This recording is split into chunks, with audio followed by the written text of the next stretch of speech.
How's it, everyone? Hope you're having an amazing day. Welcome to How's It Cousins, the podcast where we take a look at the unique people of the world and the interesting things they do. We talk about them, we relate to them, we tell a good story, we have a great time. Hopefully, we help you, the listener, relate to them as well. On this week's show, we're going to take a look at one of the, I'll say, icons of cable television from the late 90s, early 2000s. I'm sure anyone who watched TV around that time can understand when I say Crikey. Yes. And I'm talking about none other than the late Steve Irwin, the Crocodile Hunter. How's it, Chris? Are you talking about Steve Irwin? Yo, I'm down to talk about Steve Irwin. Let's do this. Aloha, Alvin. Thanks for jumping into the Crocodile Hunter podcast. Yeah, man. I'm always down to talk to you, and it's always fun. Let's do it. Before we jump into it, I want to remind y'all that you're listening to the How's It Network or watching it live on twitch.tv/How's It Network. If you want to see more, you can check out at howsitnetwork.com. Anything new we do goes up there. If you want to hear more episodes, we're on all the popular podcast services, iTunes, Google, Spotify, Stitcher, everything. Follow us on social media at How's It Network on all the popular social media sites as well. Alvin, you want to plug anything before we get started? Yes, my name is Aloha Alvin, and you can find more of me at alohalvin.com. All right. So, Steve Irwin, we know him as the Crocodile Hunter, and really, as far as I understand, that is his real claim to fame. He, born in Australia and really started handling these wild animals from a young age. As I understand it, when he was like 6 or 7, like he was holding a snake or, those kind of things. And he grew up around that environment, that wildlife environment. So it was almost, we'll say, natural for him to end up doing what he did in terms of turning into a TV show, which at the time, there was nothing like that at all. You bring up an interesting point, which is the concept of growing into it. I remember reading stuff like, so a lot of people think, talent, right? So that guy over there, he's so talented. And then a very common comment is, well, he was just born that way, so he's a badass. But then in this case, like with Steve Irwin, as well as, say, Tony Hawk, man, they started crazy young. I don't remember how young he was, but if you say the number is 6 years old or 7 years old, I do believe it. So it's like a lifetime of animal handling. Pretty damn cool. I'm a huge animal lover, straight up. I am very jealous. That's cool stuff, So it's interesting. I didn't really put a number on it in my head, but I knew it was young, and that is young. It's interesting you bring up the whole talent discussion, right? Because there's the whole nature versus nurture argument here. Is this something that these guys, you say Steve Irwin, Tony Hawk, etc., are they just born with this ability, or is it just because they started and were around it as kids that they developed it? What's your take? It's an interesting point. I feel like, okay, so let me tell you this thing I got from I think it was like 60 Minutes. Okay, so it was something I believe about poachers, but it doesn't matter. So there's the reporter, then there's the handler, and there's a full-grown elephant. Okay, so handler and reporter talking, cool stuff, relax, just talking, no problem. And the handler's like, oh, back up. And the reporter's like, huh? Back up. He pulls the reporter. She's like, okay, back up some more. Okay, a little bit more. Nope, still backing up. And the reporter's like, what are we doing? Back up some more. And then the elephant was walking towards him, very, very slowly walk. And then the handler goes, okay, we're good. And the reporter's like, so what? What was the point of that? And then the handler goes, oh, the elephant was really upset and we were too close, so we had to back away. And the reporter and I are like, what did you see? I didn't even pick up any of that. But the handler knew, like, without any noise, he just knew, okay, back it up, give it some space, I think that's amazing. Interesting. So it's one of those, you can feel it. The handler could feel, because of some type of natural instinct, we'll say, that they have practiced. See, that's on the nurture end, right? Yes. That's more leaning towards, like, it's something that they've done over and over and over again, so it just comes more naturally. Yes. Okay, I will say this. So I have very limited exposure to elephants. However, I was recently horseback riding. Damn, I love animals, and that was super amazing. Okay, anyway, there was a point where I was like, yo, before we begin, if you guys want to go chill with the horses, go ahead. I'm like, yes, absolutely, I want to do that. So I go over there, and then nearby the horses is a lady. She's not, to my knowledge, a handler at that ranch. She's just some lady like me, just someone there. So we started doing the talking thing. She's petting the horse, and it's really nice. And then she grabs the horse's ear, not forcefully, but like combing a kid's hair. She's like, hey, calm down. No, calm down. And I'm like, I don't even know what's happening. And the lady goes, when the horse's ears do this, and she moves it, this is an angry horse. So I'm petting it and telling it to just, no, it's cool. We're all friends here. And then she did that a couple of times, and the horse seemed to calm down or whatever. Like, it seemed cool again. So I'm like, wow, that was amazing. Like, I guess the equivalent would be dog wagging its tail. Boom. I know that, right? Like, I know the common knowledge of a dog wagging its tail. That I do know. The horse ear thing, totally didn't know. But that lady being there helped. And I'm glad the horse felt better with two random strangers around it, So that one was definitely learned. Or at least I think it was. Wait, but that person you're describing, you said wasn't someone working there. It was just someone there. Fair point. I did talk to her, and she's been around horses, but not Oahu horses. I think she was, I don't remember, somewhere in the mainland. But yeah, so horses in her background. So definitely something she learned as a kid growing up. But then coming here, horses she's never been around. She's like, no, I know what a angry ear looks like. And she was just dealing with it right on the spot. So you bring up a good point. Something that she learned growing up and at a later age is able to take advantage of. So we turn it back to Steve Irwin, yes. Right? And we did mention this, but he grew up around crocodiles and snakes and whatever else is in Australia, all those scary animals that us non-Australians think that are just crawling all over Australia all the time. True. Pretty accurate. Yes. Case in point, I've been to Australia. Oh, wicked. And it's not like that, I will tell you. I didn't think so. I mean, granted, where I was like the city, right? True, so true. Like, of course, it's not like that. But I'm sure there are places that are. Hold up now. And this is the internet, which could be lying to me because it's the internet. But anyway, on the internet, apparently, so if you're in the city, say on your couch and watching TV, there could be a foot-long spider that appears out of nowhere. I don't know how true that is. That's something I've seen before. Who knows if it's real? I mean, that's almost anywhere, right? Oh, true. That is true, yeah. When I was in DC last year, I saw a snake like rolling down the street. That just happens. Trippy, man. I mean, we have mongooses or mongoose here, true. right? That's true. That's true. Them things are rabid and wild. You know what, man? I've never appreciated what a mongoose is as far as a dangerous animal is concerned, but I was at the Humane Society for a little bit, and I remember seeing a mongoose in a cage. One, oh, that's cute, because that's how I am. Two, I asked the person, the employee or whatever, I'm like, oh, so that's cool, so what happens now? And then he was pretty blunt. He's like, we kill it. I'm like, don't you try to give it a home? And he goes, nah, man, it's vermin. Give it a home? I don't know. Fair point. Good reaction. That is the appropriate reaction. Give it a home. Those things are killers, dude, man. Those things are contract killers. I saw, I did not get close to it, but I guess someone else did. And it was so, well, granted, it was in a cage, but man, it was pissed. Like that thing, you know what? Anything that beats up snakes deserves some respect. So yeah, I get it. Since then, all I think is, okay, no, get the hell away from those things. Yeah. Didn't they eliminate entire species of birds here? Or some shit like that? Well, okay, hold on now. I mean, okay. First of all, I get you. Second of all, aren't there fish that are so beautiful in a tank that if you flush them, they destroy an entire pond? It's that thing where it's like, sure, I'll keep it in my house. It looks nice. But then you set it into the ecosystem and holy smokes, it gets bad fast. I don't know that that's a good comparison. Okay, fair enough. But I learned my lesson. Stay the hell away from them. That's my main point. I mean, mongooses are like killers. Fish, I mean, if you put two fighting fish together, that's your own fault. Sure.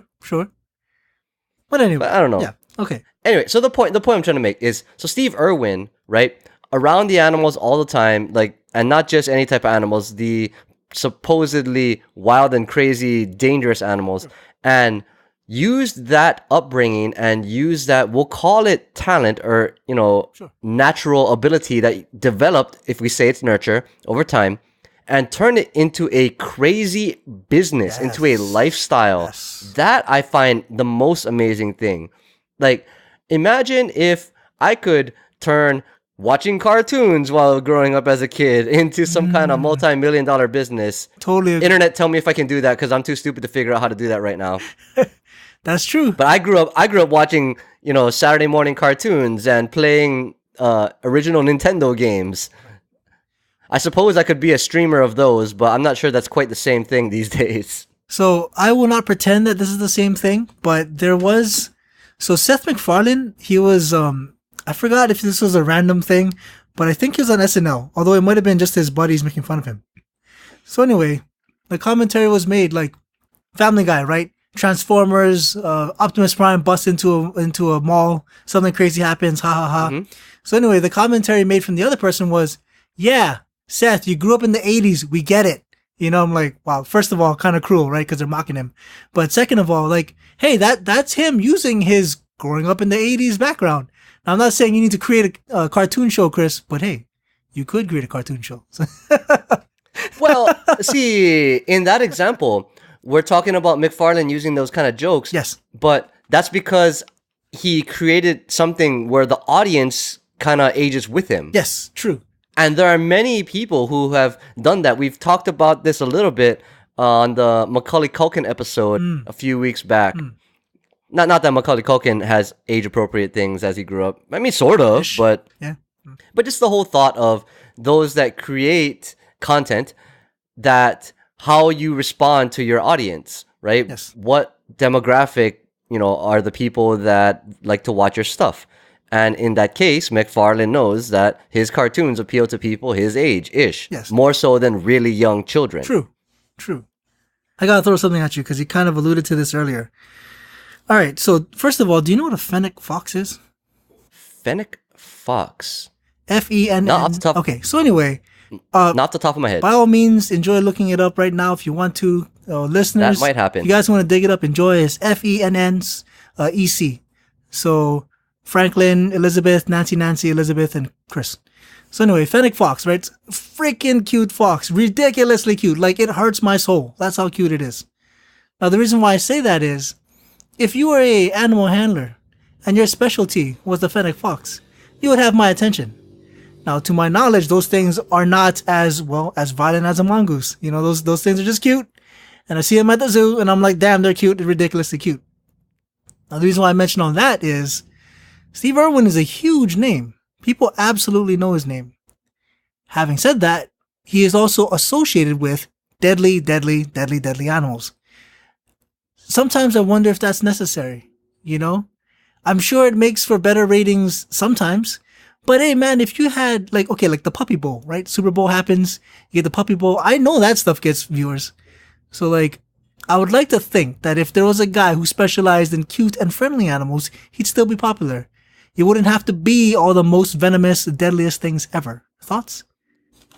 Hashtag cats of Instagram, there's that. That's a thing. Yes, good time. Right? Yes. Exactly. Cat memes. But so I think that at the time in which it happened, i.e. the late 90s, early 2000s, to where the internet was barely a thing, network television was still one of the main ways you got your entertainment, there was nothing else like it, at least for Americans, right? I don't know about Australian television. So anyone out there, listeners from Australia, if that was a normal thing on y'all's TV at the time, let me know. Hit me up. But as far as in America, there was nobody handling extreme animals at all. So I think that for that purpose and for that time period, I think it was necessary. Ooh, interesting. And plus, it played to his skill set, right? Like, can you imagine, like, Steve Irwin, the cute cat hunter? Hey, man. The fennec fox hunter. I mean, he wouldn't have to hunt them, but I'd be like, hey, this is pretty awesome. Just say. The fennec fox specialist? I don't know. Like, doesn't have the same ring to it on the Discovery Channel, That's true. It does not have the same ring to it. On that note, that being said, sorry, No. let me get this in real quick. That being said, Discovery Channel, we'll hit you up on Twitter for Aloha Alvin, the Fennec Fox enthusiast. We'll make that into a show. Yes.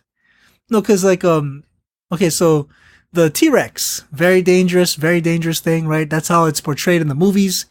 And then in one of the Jurassic Parks, of course, it is a badass and a scary animal. Then I remember later on in another Jurassic Park, they had a different, more dangerous animal. And I remember thinking, I guess we're going there, and I guess we need to go there as writers, right? But then in that movie, also the T-Rex still plays a key component to it. You know, like it's still nostalgic and it's still deadly. But there was that moment of, we need to be deadlier. And I have mixed feelings about that. But anyway, okay, I'm going in and out of order for some of my notes here, but I'll throw this at you because it's just something we have to cover. So when Steve Irwin died, I remember there was the commentary of, hey man, he's so lucky. He died doing what he loved. He's so lucky. And then I remember another comment later on, which is, no, it sucks. Death still sucks. You know, like that kind of concept. And I'm like, I don't know if we were able to speak to him right now, how he would feel about having died that way. I'd like to think a man with his wife and kids would have preferred to have died of old age, you know, with maybe some grandkids in there, something positive. The concept of dying while doing something you love, I have mixed feelings about. So interesting you bring this up at this point, but I'm down with it. Yeah. So I think, this is just my opinion, whether popular or not, that when you have an occupation in which we'll say death rate is higher than normal. Sure. Like, for example, not to hate on anyone, but people that work in mines, right? Supposedly there's a high death rate from that. Quite dangerous. You know, just associated with that, definitely, right? Definitely. People that do special effects or, you know, extreme daredevil type things, sure. There is a higher death rate associated with that as opposed to office jobs. Sure. That being said, there's a high death rate associated with driving to work. Absolutely. By the way. Absolutely. Yes. Anyway, in my opinion, every time you roll the dice, every time you take that chance in which, hey, I could die here, right? You have to understand that, hey, I could die here. Yes, agreed. Every time I get in a car, I think, hey, I could die here, right? But does that outweigh me getting to where I want to go through convenience? Not, I guess, obviously not, right? I still if drive. You're driving, correct. Right? Exactly. Yeah.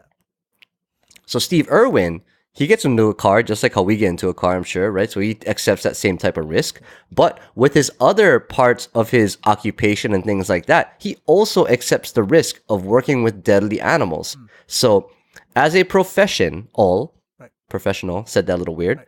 As a professional, every time he takes one of those encounters, he could get seriously injured or die. And in my opinion, that's a risk that you are willing to accept.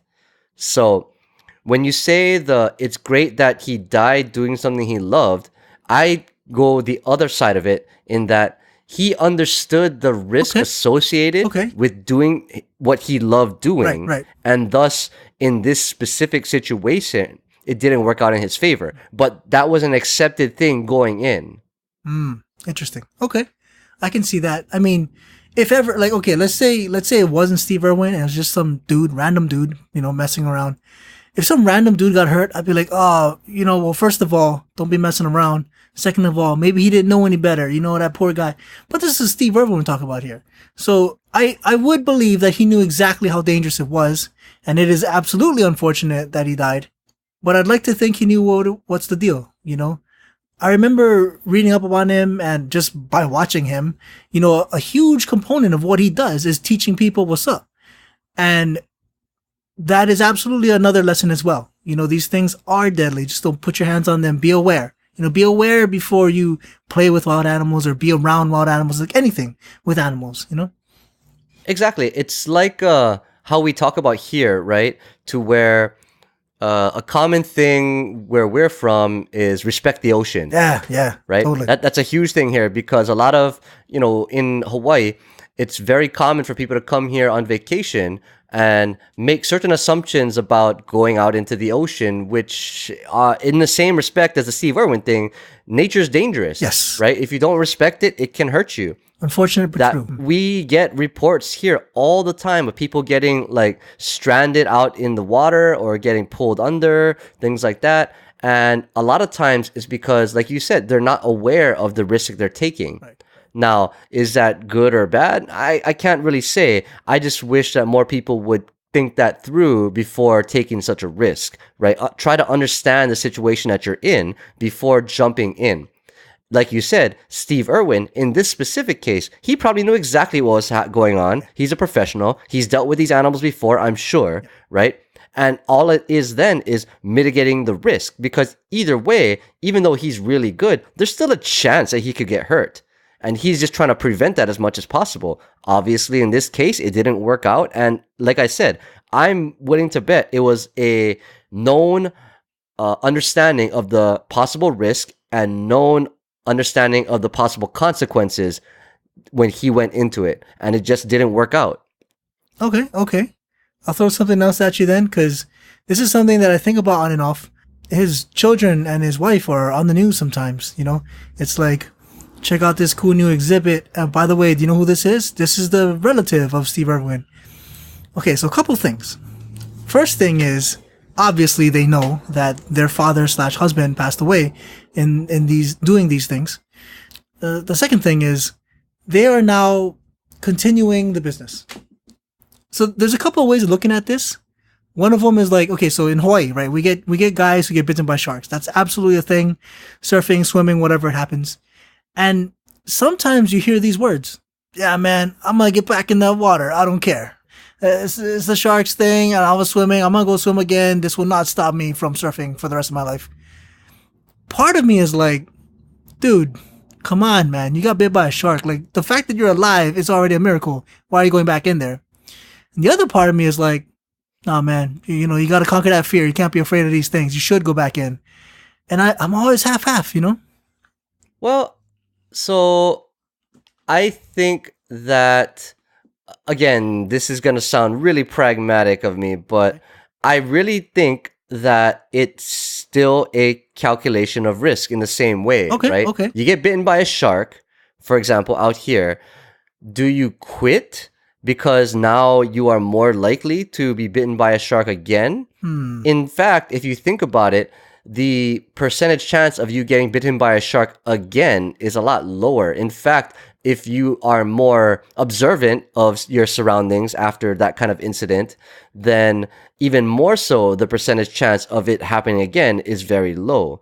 So I feel like the response to a traumatic situation being, oh no, I'm never doing that again, is okay, right? But it could be an emotional type response, as opposed to understanding the situation and weighing out whether your enjoyment of the activity is outweighs the fear or the chance of such a thing happening to you. Right. So I don't swim very well. I mean, I can, I guess. I am capable of swimming, but I don't swim very well. Having said that, if I was on a boat and I saw some cool ass animal in the water, I would consider jumping in there. And I love animals. And even I know I shouldn't do that. Now, having said that, there's some other stuff. Because, like, I am grateful that I know how dangerous orca are. I don't play with that. I see them. I fear them. They're beautiful and I love them. But I'm not getting in there. The thing that I'm also thinking about with the kids is I don't have anyone in my life, or past tense had, anyone in my life that has the brand name recognition, the built-in business of Steve Irwin. I imagine that if I was his kid, I'd be like, nah, we can't let that go to waste. And I like teaching just like Dad did, right? Like, why not? Why wouldn't I want to teach other children about animals and animal safety and all that good stuff? So I think I'd follow in the footsteps, which kind of feels a little crazy to me, considering I know exactly how he died. I don't know. So, as I understand it, Steve Irwin and his wife, they had started like a conservationist organization, Yes. now known as the Wildlife Warriors. It used to be I think the Steve Irwin Foundation or something like that, but now it's named kind of morphed. Thing is that throughout the time of him being popular, you're right in that there was an entire business and movement going on that was actually linked to, but not directly from the TV show. You know, he was still doing that kind of stuff outside of TV. Sure. Right? So, in some way, they have to decide what to do with that. Right. You know, because he passed so suddenly. So it's a matter of whether his kids wanted to continue on with that lifestyle. It seems like they, like him, grew up around that too, right? So they had a similar type upbringing. So it really kind of begs to question, if you're around that and that's all you know and that's all you want to know and you enjoy it, then why not keep running with it? He built something that was pretty amazing just by itself, right? So if you believe in it, why not run with it? So there's a group of tribes people. They live in another country, and what they do is they use blow darts blow darts. So they're shooting blow darts into the trees. That's how they kill prey, and then that's like dinner and all that good stuff. So one of them, they use poison, I think, and they shoot upwards, and you kind of got to look up because you need to know if you hit your target or not. And this is a known thing for some of the guys to be blind in one eye because the needle comes back down and it's dangerous. I remember in one case, because this is the reporter talking to them, in one case the guy was blind in both eyes. And it's like, yo, what happened? And he goes, well, it happened once, but I needed to hunt and my family needed to eat. Then it happened again. Yeah, my family needed to eat. You know, like, what am I supposed to do? I don't know how it would feel if one of his kids was hurt. I freaking love animals, and I love learning about them. And people who do this kind of stuff is exactly how I have my knowledge, because I've never swam with an orca or anything like that. So yeah, mixed feelings. I think, this is a tough one. I believe that if you are around it and you believe in the cause, then you run it. Okay. I can see the other side of it though. Sometimes that type of immersion is too much for people and they will say against it. Sure. Right? Sure. I get that. They become anti to what they are quote unquote forced to do. Right. So it's part of the personality of the child as well. Me personally, this is just me. Okay. I tend to gravitate away from things that I am quote unquote forced to do. I get that. And that's just me. That's just the way I am. But that's just because of things that I've done, you know, growing up and throughout my upbringing. I had a friend in college and I asked, you know, we just met. So I'm like, yeah, what's up with you, you know? And he goes, my dad is a lawyer. My brother is a lawyer. And my other brother is a lawyer. So I am not going to be a lawyer, you know, like, and I'm just like, yeah, I get it. Having said that, that's a thing. Yes, that is right? a thing. That, like I said, that's a total thing. Hold on now. Since then, I think he's currently a lawyer. So, hey, whatever. Right? He tried. He tried to get away. He did give an effort to get away. Okay.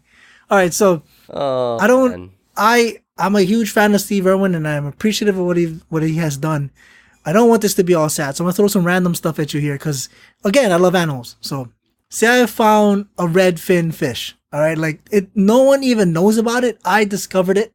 Back in the old days, what happens now is, all right, Alvin, you discovered it. What you want to name it? And I'd be like, I will name it the Alvin is awesome fish. And then of course, everyone else is like, what the hell? And then I would say, hey, I discovered it. I get to name it. And the reality is that is how it worked for a long time. I remember. Is that not how it works now? Yeah, hold on now. So I remember there was a time where it was getting ridiculous. Like, say some dude is dating Sarah Smith. So you get the Sarah Smith shark, the Sarah Smith fish, you know, whatever. And then, oh my goodness, there came a point where the scientific community was like, no. All right, shame on all of you. No, Alvin, your fish is going to be called the red fin fish. That's it. Moving on. And I'm like, because, okay, like, think about it this way too, right? You go to class as a little kid. You're like, oh, what's that? The Alvin is awesome fish. Like, wait, what? That's the official name. The Alvin is awesome fish. The genus is Alvin, and the you know, familia or whatever is awesome. And like, oh my God. Okay. Having said that, I think there was, I forgot what it was. It was like maybe a fish or a frog or something. And it's called the Steve Irwinian or something. Shut the hell up. I read that somewhere. I have no idea how real that, but what I read said that. And I'm like, that's kind of cool. You know, I mixed feelings, right? But that is kind of cool. Well, one, are you researching that? Because I'm about to ask you something else. I'm trying to. I'm trying to. That's fine. But to clarify, my background in this comes from when I was a little kid and I read all kinds of shark stuff because I thought sharks were damn cool and I still do. And yeah, the scientific community was like, bro, we got to stop having these weird ass names, man. And I imagine some of them were also like full blown sentences. Having said that, to my knowledge, stars are still game. You want to name a star whatever you want, you absolutely can name it whatever you want. You got to pay a little money. Yeah, there's like a registry or something like that, right? You just have to register it. You can name it anything. Yes. That's like a thing, right? Yes. Like wasn't there that movie? Oh, the fucking Mandy Moore movie or something like that. Oh, Star. Okay. Right. Must be right. Walk to Remember. Yeah. I don't remember. I totally believe it. If that's the case, I believe it. I don't know. Yeah. Wow, I just shamed myself on the internet. Okay, wait. So, did you find the boy. Steve Irwinian? I have not found Okay. it. I'm trying to find something on some Steve. You fish or frog? Okay. What do you think? I would guess frog. I don't know. My brain is just saying not fish. I don't know. Okay, Okay. I'll take a look as we keep going, Okay. but So, I do not know. no problem. I'm gonna throw this question at you for fun. All right, Chris. You discovered a new animal. Go name it. How's it frog, baby? Boom. We're on the train now, right? Yep, let it be. There you go. It's like, Bro, how's it frog gonna make us rich on the internet? We're gonna discover it.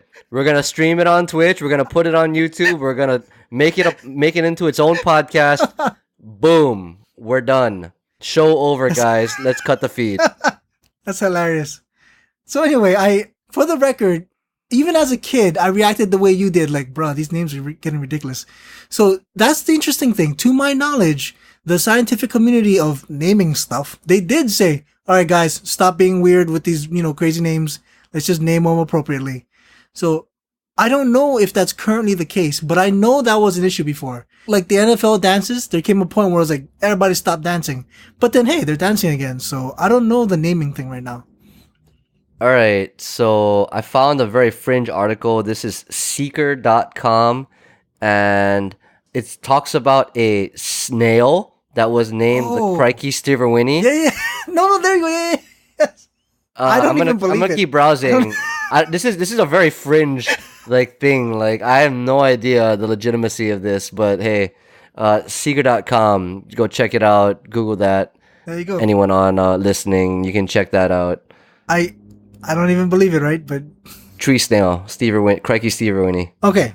So, all right, this goes into something else that I wanted to discuss. All right. So building a brand, it's not easy. A lot of people have a lot of similar things. How do you as an individual stand out?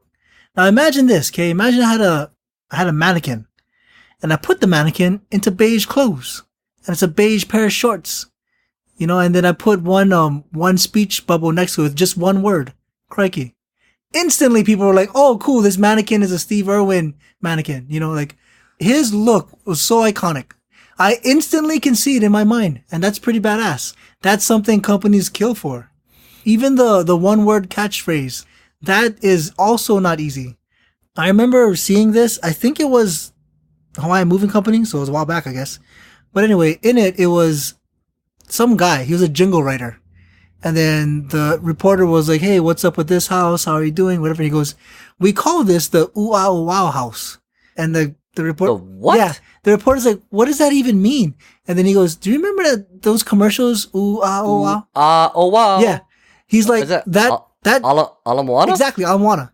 He was like, Yeah. yo, that jingle bought me this house. I'm like, damn, man, that is cool. That is crazy, and that's cool. So this dude made the jingle, Yes. and he got rich, and he bought a house off that. Boom. Yes. He's like a jingle badass. Yeah. The jingle guy. Yeah, Okay, jingle guy. jingle guy. Cool. So like he helped it. Like I said it, which is when you really break it down, none of those are real words. Well, I guess wow is a word, but like I just said it and you're like, boom, I wanna. Your brain went right there. And even the Crikey, by the way, I thought, not to mock him, I'm an idiot who doesn't know better. I always thought it was Crikey until I saw it written. That's how I hear it. Like just keeping it real. That's how I hear it, right?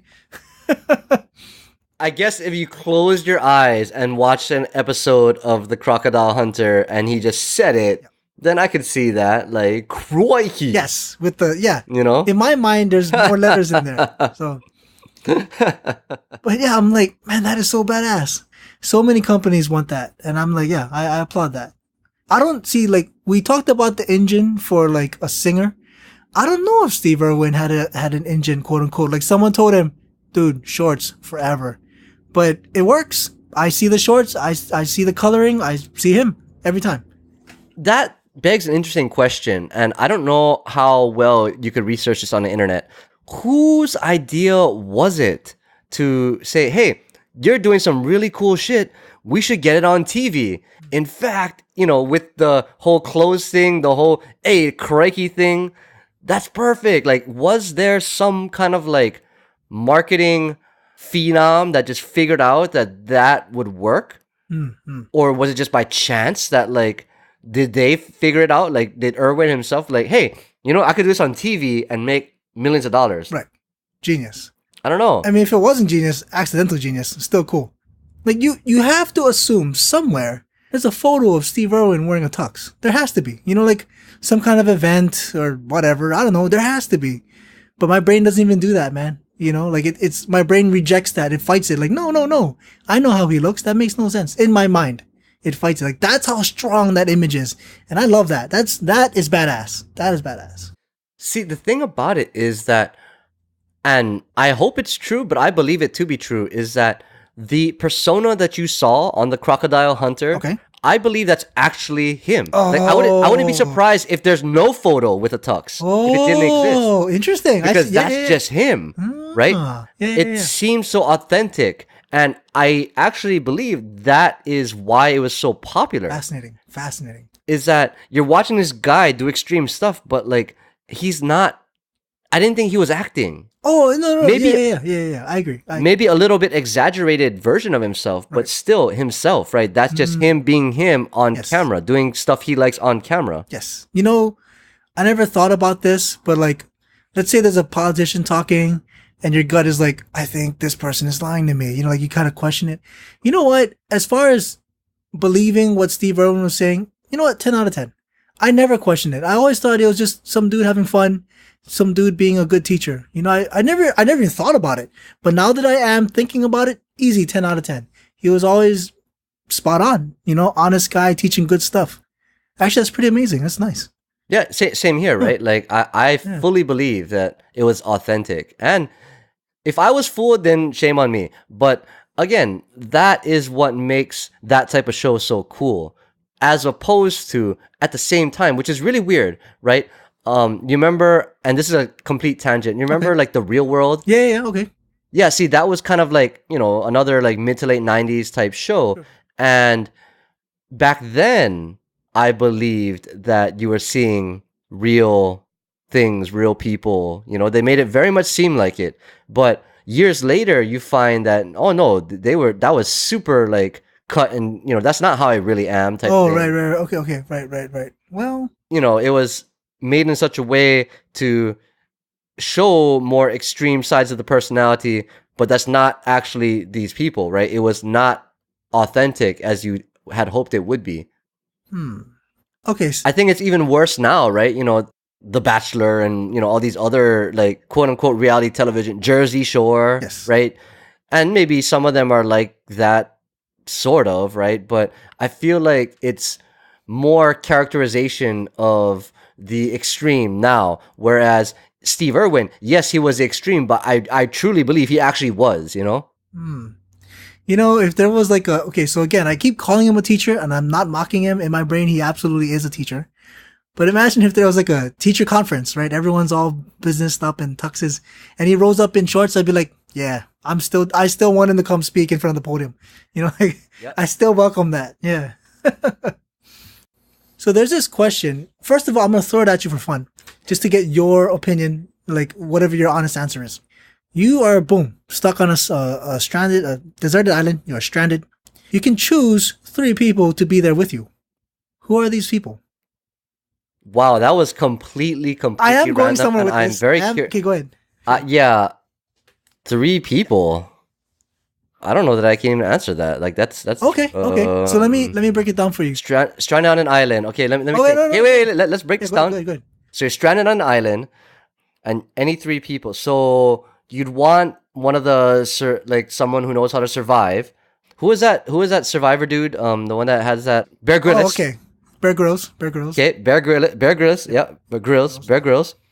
You'd want someone who could mediate, I guess, who would help build your team. Nice. Someone who I'm trying to go somewhere with this totally. as Yeah, I'm trying to step through it. You'd want someone who could, I guess, rally the troops. Can I cheat and go like fictional? Yeah, let it ride. Whatever, let it ride. That's fine. Let it ride, right? Let it ride. Let's go with Chris Pratt, Jurassic Park raptor dude. Nice, good call. Okay, Whatever the hell his name is, right? Yep. Because he's got the skill, but he's also like a a team. We're gonna get out of this together type thing. And then you'd want someone. Fuck it, let's just go Michael Phelps. Okay, that's fine. Okay. Fucking someone. Eventually, if you gotta swim somewhere, Yes, he's ready. he's a guy. Okay, I got it. so Sorry, that took a while. no, okay. no problem. So before I get into what's up, I will say this. That came from somewhere, of course. I didn't just cook that up. That's actually a job interview question / like a college-y thing. So here's the point of this, Casey. Well, I didn't get fucking hired. I tell you that right now. No. I want to tell you, you actually you semi-nailed it. You would have nailed it if you didn't throw away your third answer. If you put a little more energy into it. So first of all, how does this man think? You're trying to be hired into my company. Let me see how he thinks. So first answer, spot on. Second answer, spot on. Makes perfect sense. The argument that goes behind it is like, okay, let's just say let's say I said something like, oh, my friend, cause he got all the beer, so I want him there, and my other friend, cause then it's like, okay, we don't want to hire him. That's the logic at least. But in your case, it's like, well, you want a survivalist. Boom. For me, it's Les Stroud. I'm going to not crap all over Bear Grylls, but, Les Stroud is good. It's just the first, Bear Grylls is the first one I thought of. He is a big name. Yeah, survivalist. Someone. See, I thought you were gonna say Captain America. Get everybody on board. Everyone's working together. All that good stuff. I answered this question before, and I'll tell you, Steve Irwin was not on my list. At the time I didn't think of it, but thinking about this podcast, I'm like, bro, Steve Irwin would be great to have on your team. I know he knows what's up, and he's definitely been there before. Like, I know guys who kind of know what's up. I hope they know how to make a canoe out of tree trunks or whatever, I don't know, but I know from watching his specials, Steve Irwin's been all over the planet. He's done all kinds of stuff. I would gladly have him on my team. And that was a weird moment when I realized that. I'm like, yeah, he's a good guy. The other thing too, of course, this should go without saying. I'm going to choose people who I don't think will stab me in the back. Good, honest folk. Steve Irwin again. And I'm like, damn. Man, I do want Steve Irwin on my team. That's badass. Like, I didn't even think about it. But once I did, I'm like, yep. He should be on the list. Good guy. So I purposely didn't put Steve Irwin on the team just to see where you were going with it. If I just said Steve Irwin, that was a purposeful non-inclusion on this I get that. part. I get that. I figured you're going to bring it back in there somehow, and I didn't want to steal the thunder. No problem. But, I will say you're a smart guy. You handled it very well. Because that's the point. So the ultimate statement is, A, I am practical. I'm going to get a guy who knows how to make boats. B, I'm a team player. I'm going to get a guy who knows how to be cool. See, like, that's what they're looking for. Okay, so shout out to all the listeners. If you're in an interview and you get this question, that's what they're trying to hear. I'm gonna remember that because truth be told, I do interviews from time to time, so I'm gonna have to remember that one. I'm gonna stump the chump with that one of these days. Nice.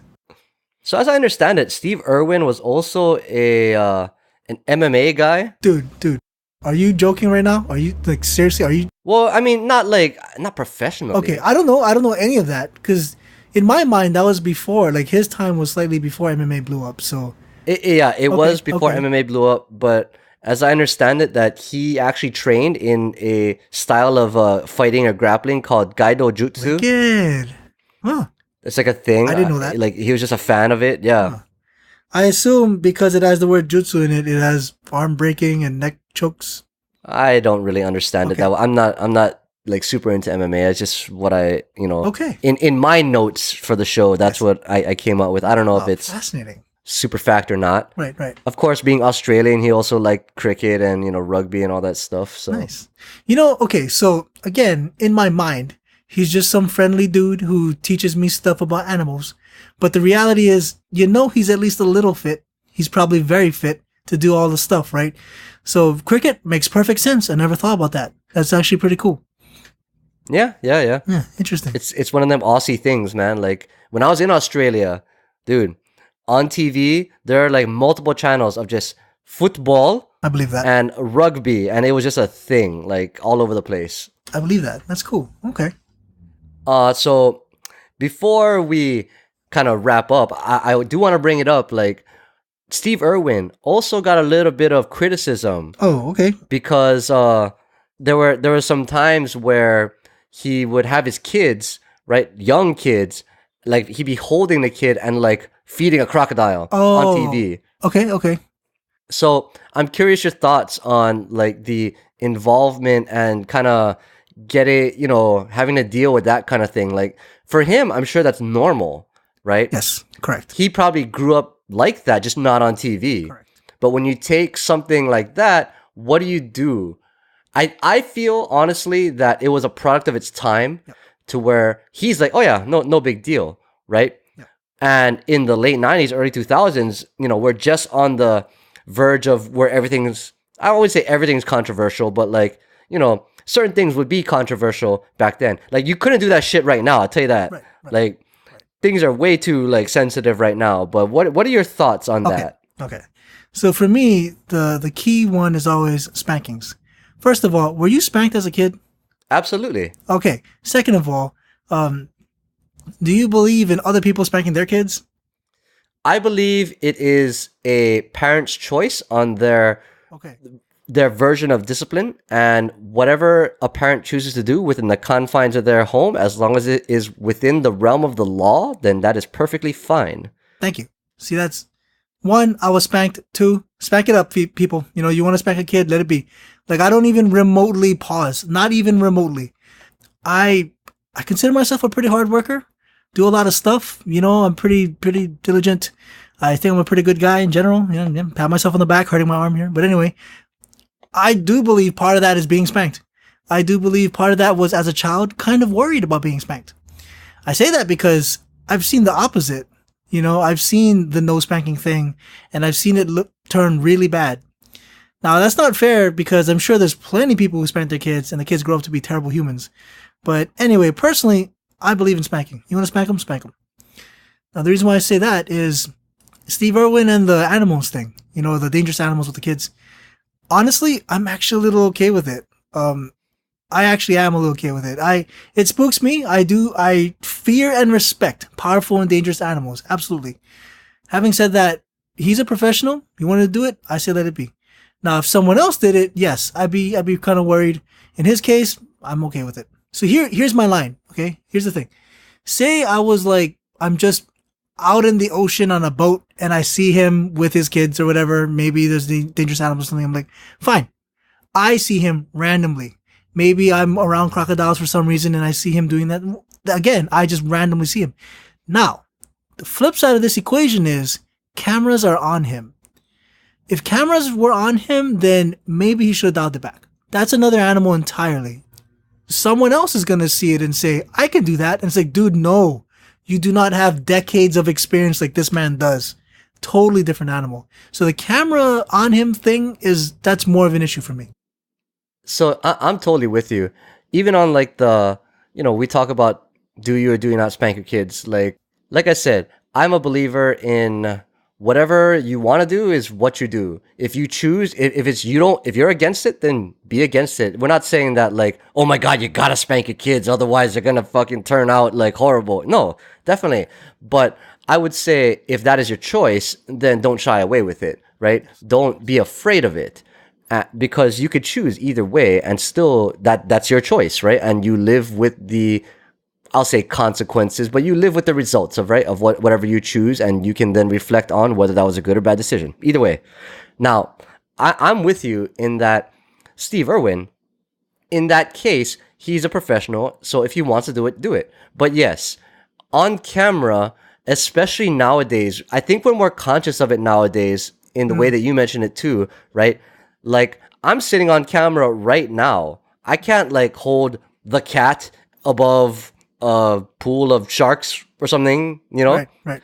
Like, because now I think more people are accustomed to being on camera and sharing things. And I think that's why more, we'll say, quote unquote, controversial things get out, because people who don't realize it, they do it and everyone shares it immediately, right? So then you're informed that, hey, don't do this. This dude did this, right? Right. So in the Steve Irwin case, I agree. If he chooses to do that in his own spare time, great. But you have to understand that you're also an role model, right? You're an idol for a lot of people. So if you choose to share your life like that, you have to be able to take the reaction as well. And that is your choice. And you do what you do with it, right? You have to deal with the repercussions of doing that, even if it may seem natural to you. But either way, you know, in the end, and this is for all the listeners out there too, you do you, man. You do whatever it is you feel is right, and just understand. That's what we're saying this whole show, right? You guys understand that whatever you choose to do, something may happen to you. You may die, as morbid as that sounds, but you just got to understand it and accept it if so. Definitely. I agree. It's been kind of cool reflecting on, you know, something that was part of our heyday, we'll say, you know, in that time, something that was very iconic from the turn of the century, as you call it, and something that if it happened again now, we kind of wonder as to how it would turn out. You know, how would it be different, if at all, right? Building a brand, having the extremes and total authenticity behind what you're saying. Okay, real quick, I'll say this. In my mind, Steve Irwin, still number one in, like, if I just had to name a dude who does that, or a woman, actually he's the only one I know really, definitely he comes to mind first. Who is number two? I don't know. Jack Hanna, I guess. See, like, I have to pause and think. Jacques Cousteau has not been mentioned in a long time. Like, Steve Irwin, even after passing, still number one. That's awesome. His brand is that strong. I love what he did. Amazing. Roger that. And yeah, again, it's so iconic that even now, Crikey, right? That's bingo. We just exactly. know it, right? Yeah. We'd like to thank you for listening to the How's It Cousins podcast. Just remember, you are watching or listening to the How's It Network. If you like what you're hearing, you can check us out on all the popular podcast services, iTunes, Google Play, Spotify, Stitcher, all the like. If you want to see more of what we're doing, howsitnetwork.com. That's the main hub of all of our stuff.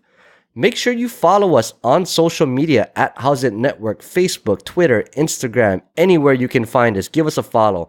Join in our Discord server. We are actually broadcasting this one live on twitch.tv/How's It Network. Discord links are in the description down below, and hang out with us. Leave us a message. We'll check you out. And if you like that Alvin goodness, please visit alohalvin.com. I have a new set of articles. It's about the 7 habits of highly effective writers. Good stuff. And I write like how I speak. And if you enjoyed me today, I'm sure you'll enjoy the site. And if you want to see anything else I'm doing, I'm at How's It Chris on Twitter. Most of my dank memes and commentary on silly things go up over there. Maybe not as often as I'd like, but that's just the way it goes. We'd like to thank you again for lending us your beautiful ears. And just remember, it is not goodbye. We shall see you later.